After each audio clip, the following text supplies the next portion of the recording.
నమస్తే, welcome to cube TV. నేను మీ అనిల్.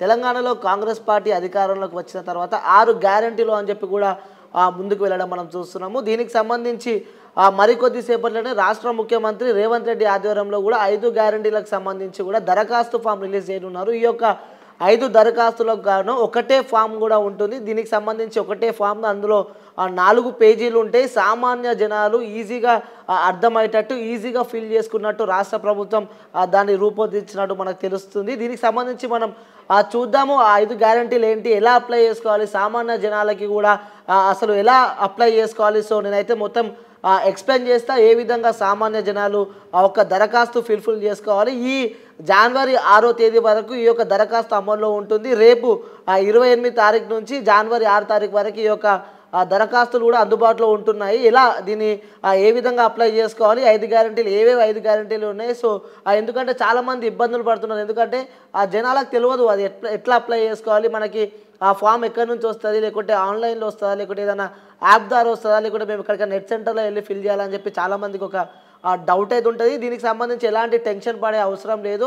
అక్కడ ఉన్న వార్డుకి సంబంధించి కూడా మున్సిపల్ అధికారులు ఉంటే, అలాగే అక్కడ సంబంధించి గ్రామ పంచాయతీ వాళ్ళు ఉన్న ఎవరు ఆ సంబంధిత అధికారులు కూడా అక్కడ ఏదైతే మీ ఇంటి దగ్గరికి వచ్చి మీ యొక్క ఫ్యామిలీ మెంబర్కి కూడా ఆ యొక్క దరఖాస్తు ఇచ్చే అవకాశాలు అయితే మనకు ఉన్నాయి. చూద్దాం ఆ యొక్క ఈ 5 గ్యారంటీలు ఏంటి, వాటిని ఎలా అప్లై చేసుకోవాలో సో నేనైతే ఎక్స్ప్లెయిన్ చేసే ప్రయత్నం అయితే చేద్దాము. సో మరి ఇంకెందుకు వెయిట్, సో వెళ్ళి చూపిస్తాను నేను అసలు ఈ 5 గ్యారంటీలు ఫామ్ ఏ విధంగా ఉంటాయి. ఇంకోటి ముఖ్యంగా ఫేక్ కూడా కొన్ని మనం వస్తున్నాయి. ఫేక్ కాకుండా అసలు రియల్ ఒరిజినల్ ఈ దరఖాస్తు ఏ విధంగా ఉంటుంది, అక్కడ ఏ ఫొటోస్ ఉంటాయి, ముఖ్యంగా ఈ దరఖాస్తుకు సంబంధించి కూడా చూద్దాం. మనం వెళ్ళి చూసి మీకు క్లారిటీగా ఎక్స్ప్లెయిన్ చేసే ప్రయత్నం అయితే నేను చేస్తాను.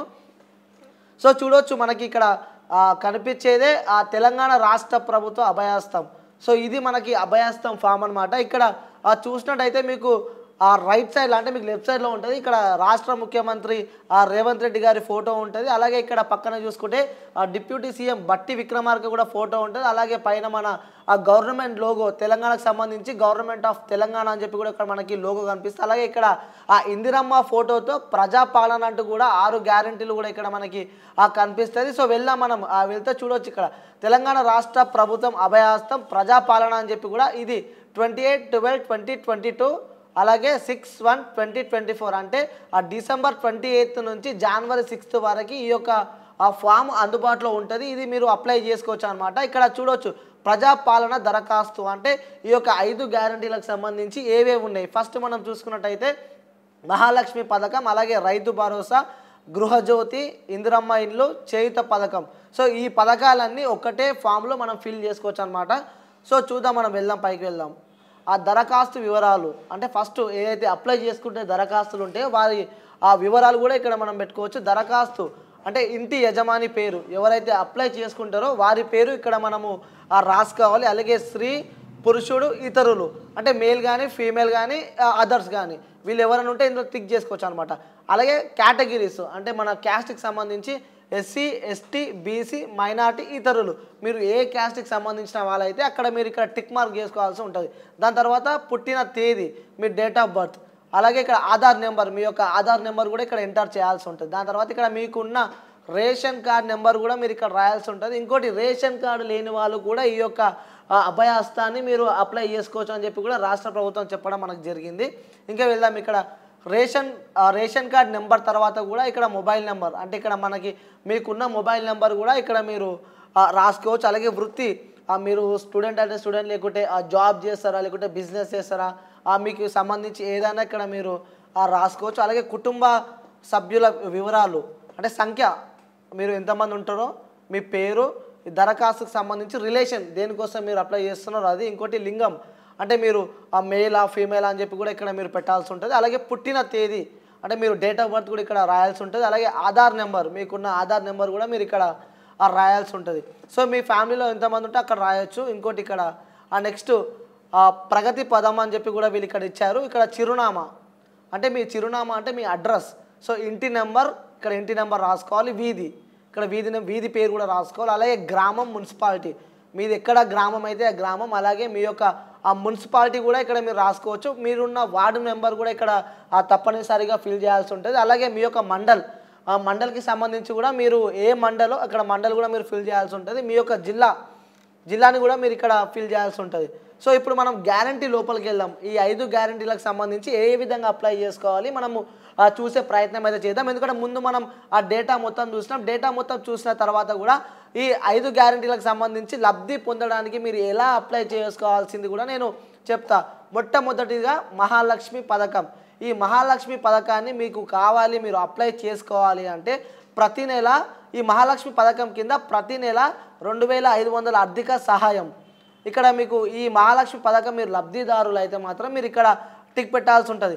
అలాగే 500కు గ్యాస్ సిలిండర్, మీకు ఒక 500 రూపాయలకి గ్యాస్ సిలిండర్ కావాలన్నా కూడా మీరు ఇక్కడ టిక్ చేసుకోవాల్సిన అవసరం ఉంది. అంటే మీరు ఈ టిక్ చేసుకున్న తర్వాత మీరు ఇక్కడ మీ యొక్క గ్యాస్ కలెక్షన్ నెంబర్ కూడా మీరు ఇక్కడ రాయాల్సి ఉంటుంది. దాని తర్వాత కూడా సరఫరా చేస్తున్న కంపెనీ పేరు, అంటే ఉదాహరణ ఒక భారత్ గ్యాస్ ఉంటే మీరు ఒక భారత్, అలాగే ఇండియన్ గ్యాస్ ఉంటే ఇండియన్, మీ కంపెనీ పేరు ఏదైతే ఉంటుందో ఆ ఒక్క కంపెనీ పేరు మీరు ఇక్కడ రాయాల్సి ఉంటుంది. దాని తర్వాత సంవత్సరానికి వినియోగిస్తున్న గ్యాస్ సిలిండర్ల సంఖ్య, అంటే మీరు ఒక సంవత్సరానికి ఎన్ని గ్యాస్ సిలిండర్స్ మీరు యూజ్ చేస్తున్నారో అది కూడా ఇక్కడ మీరు రాయాల్సి ఉంటుంది. మొత్తానికైతే మహాలక్ష్మి పథకం కింద మీరు అప్లై చేసిన వాళ్ళైతే 2500 రూపాయల ఆర్థిక సహాయం కోసం మీరు అప్లై చేసిన వాళ్ళు అవుతారు. ఒకవేళ మీరు ఇందులోనే మీరు గ్యాస్ కోసం మీరు 500 రూపాయలకే మీకు సిలిండర్ రావాలంటే మాత్రం మీరు తప్పనిసరిగా గ్యాస్ కలెక్షన్ నెంబర్ మీరు రాయాల్సింది. అలాగే సరఫరా చేస్తున్న కంపెనీ పేరు, ఉదాహరణకు నేను చెప్పాను కదా భారత్, ఇండియన్ ఇలాంటి కంపెనీ ఏది ఉంటే అది ఇక్కడ మీరు రాయాల్సి ఉంటుంది. ఇక్కడ సంవత్సరానికి వినియోగిస్తున్న గ్యాస్ సిలిండర్ల సంఖ్య, అంటే మీరు ఇన్ని సంవత్సరాలకి మేము ఇన్ని గ్యాస్ సిలిండర్లు వాడుతున్నామని చెప్పి కూడా ఇక్కడ సంఖ్య రాయాల్సి ఉంటుంది. మహాలక్ష్మి పథకానికి సంబంధించి ఇది. నెక్స్ట్ మనం రైతు భరోసా పథకాన్ని చూద్దాం. ఈ రైతు భరోసా కూడా చాలా ప్రతిష్టాత్మకంగా చేపట్టిన పథకమే అనుకోవచ్చు. చూడొచ్చు, ఆ రైతులకి ప్రతి ఏటా ఎకరానికి 15,000 రూపాయలు ఇస్తామని చెప్పి కూడా కాంగ్రెస్ ప్రభుత్వం చెప్పడం మనం చూస్తున్నాము. అంటే రైతులకి 15,000 రూపాయలు ఇస్తానని చెప్పి కూడా కాంగ్రెస్ పార్టీ చెప్పడం, అంటే అందులో కూడా 2 పార్టీలు తీసుకున్నారు. ఫస్ట్ రైతు, అలాగే కౌలు రైతు. అంటే రైతు అలాగే కౌలు రైతు డిఫరెన్స్ ఏంటంటే పని చేసే వాళ్ళని కౌలు రైతు అంటారు. సో ఈ కౌలు రైతువా లేకుంటే మీరు రైతువా ఏదైతే దానికి మీరు టిక్ చేయాల్సిన అవసరం ఉంది. దాని తర్వాత ఈ రైతు కౌలు రైతులకు తర్వాత మీరు ఏది ఉందో దానికి టిక్ చేయాల్సిన అవసరం ఉంది. దాని తర్వాత పట్టాదారుల పాసు పుస్తకం నెంబర్ కూడా మీరు తప్పనిసరిగా ఇక్కడ రాయాల్సి ఉంటుంది. అంటే పట్టాదారులకి మీకు ఒక నెంబర్ ఉంటుంది, పాస్బుక్ నెంబర్ మాత్రం పక్కా ఉంటుంది. ఆ ఒక్క పాస్బుక్ నెంబర్ కూడా మీరు ఇక్కడ రాయాల్సి ఉంటుంది. అలాగే కింద చూసుకున్నట్టయితే సాగు చేస్తున్న భూమి వివరాలు, ఒకవేళ మీరు కౌలు రైతులు అయితే మీరు ఏదైనా భూమి మీరు సాగు చేస్తుంటే ఆ భూమికి సంబంధించిన వివరాలు కూడా మీరు ఇక్కడ రాయాల్సి ఉంటుంది. ఎందుకంటే మనం ఊరికే నమ్మకూడదు, ఎందుకంటే విత్ ప్రూఫ్స్ మనకు కావాలి. కాబట్టి మీరు రైతువా కౌలు రైతువా, ఒకవేళ మీరు రైతు అయితే మీకు సంబంధించి ఎన్ని ఎకరాలు ఉంది, ఒకవేళ మీరు కౌలు రైతులు అయితే కౌలు రైతుకు సంబంధించి మీరు ఎవరి భూమి మీరు ఆ దగ్గర చేస్తున్నారు, ఏ భూమిలో మీరు పని చేస్తున్నారు, దీనికి సంబంధించి కూడా మీరు ఇక్కడ రాయాల్సి ఉంటుంది. ఇక లాస్ట్కి మనం చూసుకున్నట్టయితే వ్యవసాయ కూలీలకు ఏటా 12,000 రూపాయలు ఇస్తామని చెప్పి కూడా కాంగ్రెస్ పార్టీ చెప్పడం మనం చూస్తున్నాము. అంటే ఇక్కడ ప్రతి ఏటా ఎకరానికి 15,000 కాకుండా కూడా కూలీలకి 12,000, వ్యవసాయం కూలీలకి వ్యవసాయంలో పనిచేసుకునే వాళ్ళకు కూడా ఏటా 12,000 ఇస్తామని చెప్పి కూడా కాంగ్రెస్ పార్టీ చెప్పడం మనం చూస్తున్నాం. అంటే ఒకవేళ మీ దీనికి లబ్ధిదారులు అయితే ఉపాధి హామీ కార్డు నెంబరు, మీకు ఏదైతే కార్డు ఉంటుందన్నమాట, మీరు ఏదైతే ఇక్కడ ఆ వ్యవసాయ కూలీ రైతులు అవుతారో మీ దగ్గర ఒక కార్డు ఉంటుంది, ఆ యొక్క కార్డు నెంబరు మీరు ఇక్కడ రాయాల్సి ఉంటుంది. సో మొత్తానికి మనము మహాలక్ష్మి పథకం ఎలా అప్లై చేసుకోవాలో, దానివల్ల మనకి ఏ లబ్ధి కావాలో మనం నేర్చు చూసుకున్నాం. అలాగే రైతు భరోసా పథకం కూడా చూసుకుందాం. నెక్స్ట్ మనం ఇందిరమ్మ ఇండ్ల పథకానికి వెళ్దాం. ఎందుకంటే ఇది కూడా చాలా ముఖ్యమైన పథకం. చాలామంది రైతులు అలాగే ఆ నిరుపేద కుటుంబాలు కూడా చాలా వెయిట్ చేస్తున్న పథకం ఇందిరమ్మ ఇల్లులు. ఎందుకంటే వాళ్ళకి డబుల్ బెడ్రూమ్లు రాలేవని కూడా చాలామంది బాధపడు, అలాగే రోడ్లపైకి రావడం, ముఖ్యంగా ప్రజా దర్బార్ దగ్గరికి కూడా చాలామంది ఇల్లు రాలేవు అని చెప్పి వస్తున్న వాళ్ళని కూడా మనం చూస్తున్నాము. ఇది కూడా వీళ్ళు అప్లై చేసేటప్పుడు ఏదైతే మీరు ఇందిరమ్మ ఈ యొక్క దరఖాస్తు ఫామ్ మీరు ఫిల్ చేస్తున్నారో మీరు తప్పనిసరిగా ఆ మైండ్ పెట్టి మీరు ఫిల్ చేయాల్సిన అవసరం ఉంది. నెక్స్ట్ ఇందిరమ్మ ఇల్లుల పథకం, ఆ ఇల్లు లేని అర్హులైన కుటుంబానికి ఇంటి నిర్మాణానికి ఆర్థిక సహాయం. ముఖ్యంగా ఈ ఇందిరమ్మ ఇల్లులలో ఇల్లు లేని వాళ్ళకి, అంటే వాళ్ళకి జాగా ఉండి ఇల్లు లేని వాళ్ళు ఉంటారు కదా, వాళ్ళకి కూడా గవర్నమెంట్ నుంచి కూడా ఆర్థిక సాయం వస్తుంది. సో అలాంటి వాళ్ళు ఎవరైనా ఉంటే ఇక్కడ వాళ్ళు టిక్ మార్క్ చేయాల్సిన అవసరం ఉంది. నెక్స్ట్ వస్తే అమరవీరుల మరియు ఉద్యమకారులకు 250 గజాల ఇంటి స్థలం. ఇది కూడా ప్రతిష్టాత్మకంగా చేపట్టిన ఆ పథకమే అనుకోవచ్చు. ఏదైతే కాంగ్రెస్ పార్టీ ముందు వాళ్ళు హామీ ఇచ్చారో ఉద్యమకారులు తెలంగాణ కోసం అమరవీరులైన ఉద్యమకారులకు కూడా ప్రతి ఒక్క ఉద్యమకారుని ఇంటికి 250 గజాల ఇంటి స్థలాన్ని కూడా ఇస్తానని చెప్పి కూడా కాంగ్రెస్ పార్టీ చెప్పడం జరిగింది. ఆ యొక్క అటు కూడా ఈ యొక్క ఆ ఫామ్లో కూడా దరఖాస్తు ఫామ్లో కూడా అమరవీరులకు సంబంధించి కూడా ఇదొక మనము చూసుకున్నట్టయితే ఇదొక సెన్సేషన్ అనేది చెప్పుకోవచ్చు, అలాగే ప్రతిష్టాత్మకంగా కూడా చెప్పుకోవచ్చు అనమాట. వాళ్ళకి ఇక్కడ అమరవీరుల మరియు ఉద్యమకారులకు 250 చొప్పున ఇంటి స్థలాలు వాళ్ళు ఒకవేళ ఈ యొక్క అమరవీరులు అయితే వీళ్ళు చేయాల్సిన ఆ పని అమరవీరుల కుటుంబాలు మీరైతే తప్పనిసరిగా చూడాల్సిన వీడియో అనమాట ఇది. మీరు ఒక అమరవీరుల కుటుంబం అయితే మీరు ఇక్కడ టిక్ చేయాలి. అమరవీరుల పేరు మీ యొక్క కొడుకు కానీ కుమారుడు కానీ ఏదైతే ఆ తెలంగాణ ఉద్యమ సమయంలో ఆత్మ బలిదానం చేసుకొని మరణించిన వాళ్ళైతే మాత్రం చనిపోయిన వాళ్ళ పేరు కూడా మీరు ఇక్కడ రాయాల్సి ఉంటుంది. దాని తర్వాత అమరులైన సంవత్సరం మీ ఫ్యామిలీకి సంబంధించి ఎవరైతే చనిపోయినారో వాళ్ళ ఇయర్, వాళ్ళు ఎప్పుడు చనిపోయినారో వాళ్ళ ఇయర్ కూడా మీరు ఇక్కడ మెన్షన్ చేయాల్సి ఉంటుంది. దాని తర్వాత ఎఫ్ఐఆర్ నెంబర్, వాళ్ళ మీద కేసు బుక్ అయితే మాత్రం పోలీస్ స్టేషన్ దగ్గరికి వెళ్తే మీకు వాళ్ళ పేరు చెప్తే వాళ్ళ దగ్గర ఎఫ్ఐఆర్ ఉంటుంది, లేకుంటే మీ దగ్గర కూడా ఉండే ఉంటుంది. ఆ ఎఫ్ఐఆర్ ఆ నెంబర్ కూడా మీరు ఇక్కడ తప్పనిసరిగా ఫిల్ చేసుకోవాల్సిన అవసరం ఉంది. ఒకవేళ మీకు తెలియని ఆ ఏడల మీకు సంబంధించిన ఆ పోలీస్ స్టేషన్ దగ్గరికి వెళ్ళినా కూడా వాళ్ళు మీకు ఎఫ్ఐఆర్ నెంబర్ అయితే వాళ్ళ దగ్గర ఉంటుంది, మీకు వాళ్ళు చెప్తారు. అలాగే చనిపోయిన వాళ్ళ నెంబర్ అంటే తెలంగాణ కోసం ఆత్మ బలిదానం చేసుకున్న వాళ్ళు డెత్ సర్టిఫికేట్, చనిపోయిన వాళ్ళకి డెత్ సర్టిఫికేట్ ఇస్తారు. ఆ యొక్క డెత్ సర్టిఫికేట్ నెంబర్ కూడా మీరు ఇక్కడ ఫిల్ చేయాల్సిన అవసరం ఉంది. అంటే మీరు అమరవీరుల కుటుంబం మీ ఆత్మ బలిదానం చేసుకున్న వారికి అయితే ఎఫ్ఐఆర్ నెంబర్ పక్కా రాయాలి, అలాగే డెత్ సర్టిఫికేట్ నెంబర్ మీరు పక్కా రాయాలి. మీ అమరులైన సంవత్సరం కూడా మీరు పక్కా మెన్షన్ చేయాలన్నమాట. నెక్స్ట్ అమరవీరులకే సంబంధించి తెలంగాణ ఉద్యమ సమయంలో పాల్గొన్నారా అంటే మీరు తెలంగాణ ఉద్యమ సమయంలో పాల్గొన్నారా, అవును అయితే మీరు ఒకవేళ పాల్గొంటే ఎస్, అలాగే పాల్గొనకుంటే కాదు, ఈ రెండు మీరు ఫిల్ చేసుకోవచ్చు అంట. మీరు ఒకవేళ తెలంగాణ ఉద్యమ సమయంలో పాల్గొని మీ పైన ఎఫ్ఐఆర్ కేసులు కానీ లేకుంటే పోలీస్ స్టేషన్లో ఏదైనా కేసులు నమోదైతే మాత్రం ఇక్కడ ఎఫ్ఐఆర్ నెంబర్ అలాగే మీ యొక్క అరెస్ట్ అయిన సమయాన్ని కూడా మీరు ఇక్కడ రాయాల్సి ఉంటుంది. ఒకవేళ ఉద్యమ సమయంలో పాల్గొని ఇంకా బతికి ఉన్నవారు అలాగే తెలంగాణ వస్తే మా జీవితాలు బాగుపడతాయి అనుకున్న వాళ్ళు కూడా మీకు ఇది కూడా ఒక మంచి ఆపర్చునిటీ అని చెప్పుకోవచ్చు. ఎందుకంటే మీరు బలిదానం చేసుకున్న వాళ్ళే కాదు, ఇక్కడ తెలంగాణలో ఇంకా బతికి ఉన్న వాళ్ళు కూడా మీకు ఈ యొక్క 250 గజాల ఇంటి స్థలాన్ని కూడా రాష్ట్ర ప్రభుత్వం ఇస్తుందన్నమాట. మీరు ఒకవేళ ఉద్యమ సమయంలో పాల్గొని పలుమార్లు జైలుకి వెళ్ళొచ్చిన వాళ్ళైతే మీ యొక్క ఎఫ్ఐఆర్ నెంబర్ అలాగే ఏ సంవత్సరంలో మీరు జైలుకి వెళ్ళారో అది కూడా ఇక్కడ రాయాల్సి ఉంటుంది. అలాగే ఒకవేళ జైలుకి వెళ్ళొచ్చిన వారి వివరాలు, మీరు ఒకవేళ జైలుకి వెళ్ళి వస్తే మీరు ఏ జైలుకి వెళ్ళారు, ఎందుకంటే రాష్ట్రం చాలా పెద్దది కాబట్టి చాలా జిల్లాలు చాలా జైళ్ళు ఉన్నాయి కాబట్టి మీ ఏ జైలుకి వెళ్ళారో ఆ స్థలం ఏంటి, శిక్ష సంబంధిత వివరాలు, మీకు ఏదైతే మీ పైన శిక్ష చేశారో శిక్షకు సంబంధించిన ఆ వివరాలు కూడా మీరు ఇక్కడ రాయాల్సి ఉంటుంది. ఇది ఇందిరమ్మ ఇళ్ల పథకానికి సంబంధించిన ఆ విషయం. నెక్స్ట్ మనం ఆ గృహజ్యోతి పథకం దగ్గరికి వెళ్దాం. గృహజ్యోతి పథకంకి సంబంధించి కుటుంబానికి ప్రతి నెల 200 యూనిట్ల ఉచిత కరెంట్, అంటే ప్రతి ఇంటికి 200 యూనిట్ల ఉచిత కరెంట్ ఇస్తానని చెప్పి కూడా రాష్ట్ర ప్రభుత్వం చెప్పడం జరిగింది. ఆ యొక్క గృహజ్యోతి కూడా ఈ ఒక అభయ హస్తంలో ఉంది. చూద్దాం ఇక్కడ కుటుంబానికి ప్రతి నెల 200 యూనిట్ల ఉచిత విద్యుత్, దీన్ని మీరు ఎలా అప్లై చేసుకోవాలంటే మీ యొక్క ఇంటికి ఇక్కడ మీకుంటే మీ నెలసరి గృహ విద్యుత్ వినియోగం, అంటే మీ యొక్క ఇంటికి నెల తిరిగే సమయానికి మీరు ఎంత విద్యుత్ అయితే మీరు వాడతారో, అంటే ఉదాహరణకు వాళ్ళు ఇక్కడ ఇచ్చారనమాట. అంటే మళ్ళీ ఒకసారి నేను చెప్పే ప్రయత్నం అయితే చేస్తే మీ యొక్క ఇంటికి నెలకు సంబంధించి ఒక నెలలో మనం కరెంటు బిల్ కడతాం కాబట్టి ఆ నెలకి మీకు ఎంత కరెంటు బిల్ ప్రజెంట్ వస్తుంది, మీరు ఎంత వాడతారో కూడా వాళ్ళు అక్కడ ఆప్షన్ ఇస్తున్నారు. అంటే ఉదాహరణ చూసుకుంటే 0 నుంచి 100 యూనిట్లు, అలాగే 100 నుంచి 200 యూనిట్లు, 200 యూనిట్లు పైగా మీరు ఒకవేళ 100 200 యూనిట్లు 200 యూనిట్ పైగా మీకు కరెంటు బిల్ వచ్చినా మీకు ఇక్కడ ఏది కావాలో మీరు అక్కడ టిక్ చేసుకోవచ్చు అనమాట. ఇక్కడ గృహ వినియోగం విద్యుత్ మీటర్ కనెక్షన్ నెంబర్, మీ యొక్క ఇంటికి ఉన్న మీటర్ కనెక్షన్ నెంబర్ కూడా ఇక్కడ ఈ గృహజ్యోతి పథకానికి సంబంధించి కూడా మీరు ఇక్కడ ఫుల్ఫిల్ చేయాల్సిన అవసరం ఉంది. సో మనం గృహజ్యోతి పథకం గురించి తెలుసుకున్నాం. నెక్స్ట్ చేయూత పథకం కింద నెలకు 4000 మరియు దివ్యాంగుల పింఛని 6000 పొందేందుకు ఈ కింది వివరాలను తెలపండి అని చెప్పి కూడా మనం ఇక్కడ చూస్తున్నాము. ముఖ్యంగా ఇక్కడ చూడవచ్చు, ప్రస్తుత పింఛన్ పొందుతున్న వారి దరఖాస్తు చేయాల్సిన అవసరం లేదు. ముఖ్యంగా గమనించాల్సిన అవసరం ఏంటంటే ఇక్కడ మీ కింద నోట్లకు కనిపిస్తుంది అనమాట, ప్రస్తుతం పింఛన్ పొందుతున్న వారు దరఖాస్తులు చేయాల్సిన అవసరం అయితే లేదు.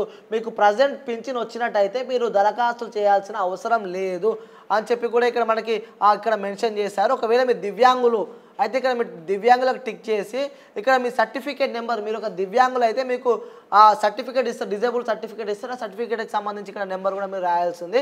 అలాగే ఇతరులు ఇక మీకు సంబంధించిన గీత కార్మికులు, ఇలా ఆ డయాలసిస్ బాధితులు, ఇట్లా బీడీ కార్మికులు అని చెప్పి ఇక్కడ మీకు కొన్ని మనకు కనిపిస్తుంటాయి అనమాట. దీనికి సంబంధించి మీరు ఏదొక్క ఆ కేటగిరీకి చెందిన వాళ్ళైతే మీరు అక్కడ టిక్ చేసుకోవాల్సిన అవసరం అయితే ఉంది. దీనికి వచ్చేసి చేయూత పథకం అని చెప్పి అంటారు. సో మొత్తానికైతే ఇలా 5 నిమిషాల్లో మీరు ఈజీగా ఫుల్ఫిల్ చేసుకుని ఈజీగా మీరు ఫిల్ చేసేలాగా అభయహస్తం కాంగ్రెస్ పార్టీ అయితే పథకాన్ని తీసుకొచ్చినట్టే మనం చెప్పొచ్చు. చివరిగా తెలంగాణ రాష్ట్రం సింబల్ ఉంటుంది, అలాగే 6 గ్యారంటీలు అభయహస్తం అని చెప్పి కూడా ఇక్కడ మనకు లోగో కనిపిస్తుంది. అలాగే ఇక్కడ ఆ సీఎం, డిప్యూటీ సీఎం, ప్రజాపాలన. మళ్ళొకసారి నేను చెప్తున్నా మిత్రుల, ఈ నెల అంటే రేపటి నుంచే 28/12/2013 నుంచి వచ్చే నెల కొత్త సంవత్సరం జనవరి 2024 6వ తారీఖు వరకు ఈ యొక్క అభయహస్తం ఫామ్ అందుబాటులో ఉంటుంది. సో చూడవచ్చు లాస్ట్కి ఇది మీరు తప్పనిసరిగా చూడాల్సిన విషయం ఏంటంటే, మీరు ఏదైతే ఈ యొక్క ఫామ్ మొత్తం మీరు ఫిల్ చేస్తారో, ఫిల్ చేసిన తర్వాత ముఖ్యంగా మీ దగ్గర ఉన్న ఆధార్ జిరాక్స్ తప్పనిసరిగా మీ యొక్క ఆధార్ జిరాక్స్, అలాగే తెల్ల రేషన్ కార్డు ప్రతి ఒక్కరికి ఏదైతే ఉంటుందో తెల్ల రేషన్ కార్డు కూడా మీరు వాళ్ళకి ఒక జిరాక్స్ మాత్రం సబ్మిట్ చేయాల్సిందే. మీరు తప్పనిసరిగా చెప్తున్న ప్రజలారా, అలాగే మిత్రులారా, మీరైతే ఇంత కష్టపడి మీరు ఫుల్ఫిల్ చేసిన తర్వాత మీరు ముఖ్యంగా ఇదైతే మర్చిపోకండి, ఆధార్ కార్డ్ జిరాక్స్ అలాగే తెల్ల రేషన్ కార్డు ఉన్న వాళ్ళు మాత్రం మీ యొక్క జిరాక్స్ తీసుకొని ఈ యొక్క అప్లై చేసిన తర్వాత కూడా వాళ్ళకి అప్లై అయ్యాలని చెప్పి నేను కోరుకుంటున్నా. పైన సమర్పించిన వివరాలు అన్నీ దీనికి సంబంధించి మీరు ఏదైతే అప్లై చేస్తారో ఈ అప్లై చేసింది మేమే అని చెప్పి కూడా మీరు ఇక్కడ లాస్ట్కి మీరంతా అప్లై చేసిన తర్వాత లాస్ట్కి ఇవన్నీ నేనే అప్లై చేసిన అని చెప్పి కూడా ఇక్కడ కింద సంతకం, వేలిముద్ర, ఒకవేళ మీకు సంతకం వస్తే సంతకం పెట్టండి, లేకుంటే వేలిముద్ర అంటే వేలిముద్ర. ఇక్కడ మీ పేరు రాసి ఇక్కడ తేదీ ఎప్పుడు మీరు అప్లై చేసారో ఆ ఒక్క తేదీ కూడా ఇక్కడ మీరు రాయాల్సి ఉంది. సో లాస్ట్ అండ్ ఫైనల్ అనమాట ఇది ప్రజాపాలన దరఖాస్తు రసీదు. మీరు ఎంత అప్లై చేసిన తర్వాత మీకు ఒక దరఖాస్తులు ఇస్తారనమాట. ఈ దరఖాస్తు రసీదు మీరు మీ దగ్గర ఉంచుకోవాలి. మీరు ఇక్కడ చూడవచ్చు, మనం ప్రజాపాలన దరఖాస్తు రసీదు అని చెప్పి మనం చూస్తున్నాము. ఇక్కడ ఆ వార్డు నెంబర్ అంటే వార్డు కోడ్, మీరు ఏదైతే ఉన్న వార్డు కోడ్ సంబంధించి, అలాగే దరఖాస్తు సంఖ్య మీరు అప్లై చేసుకుని, ఎందుకంటే చాలానే దరఖాస్తులు ఉన్నాయి కాబట్టి మీరు ఎప్పుడు మీ నెంబర్ ఏంది, మీ సంఖ్య కూడా వాళ్ళు ఇక్కడ మీకు ఇస్తారు. అలాగే శ్రీమతి మీ పేరు, మీ తండ్రి పేరు, లేకుంటే ఆ భర్త పేరు ఇలా రాసుకోవచ్చు అనమాట.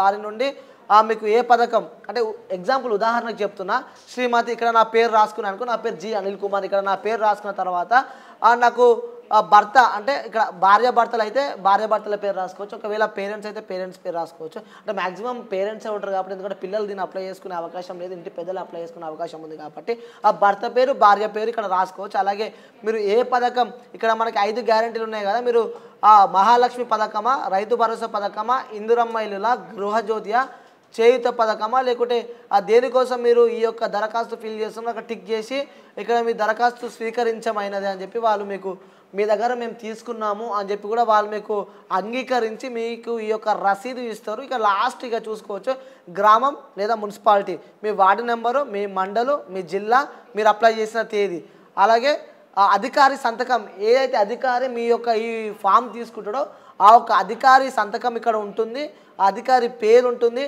అధికారి హోదా అంటే అధికారి ఏ ఆక్యుపేషన్ అంటే అధికారి ఏ స్థాయిలో ఉన్నాడో ఆ యొక్క అధికారిది కూడా ఇక్కడ ఉంటుంది. లాస్ట్కి ముద్ర స్టాంప్ ఉంటుంది.